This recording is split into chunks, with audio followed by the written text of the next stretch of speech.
അസ്സലാമു അലൈക്കും വറഹ്മത്തുള്ളാഹി. താടി വടിക്കുന്നതിൻ്റെ വിധി എന്താണ്? 4 മദ്ഹബുകളിലും വ്യത്യസ്തമായ വിധികളാണ് താടി വടിക്കുന്ന കാര്യത്തിലുള്ളത്. നമ്മുടെ മദ്ഹബായ ശാഫിഈ മദ്ഹബിൽ താടി വടിക്കൽ കറാഹത്താണ്, ഹറാമല്ല, കറാഹത്താണ്. എന്നാൽ കറാഹത്ത് എന്ന് പറഞ്ഞാൽ ഉപേക്ഷിക്കേണ്ട കാര്യമാണ്. അതുകൊണ്ട് തന്നെ 40 കറാഹത്ത് ചെയ്താൽ ഒരു ഹറാമായി. അതുകൊണ്ട് കറാഹത്ത് ഉപേക്ഷിക്കേണ്ടതാണ്. അതുകൊണ്ട് ശാഫിഈ മദ്ഹബിൽ താടി വടിക്കൽ കറാഹത്താണ്.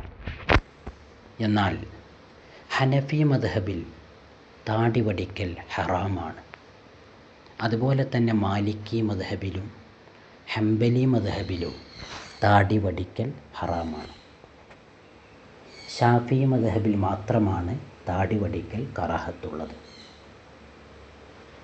അതുകൊണ്ട് തന്നെ ഹനഫി, മാലിക്കി, ഹംബലി എന്നീ 3 മദ്ഹബുകളിലും താടി വടിക്കൽ ഹറാമാണ്.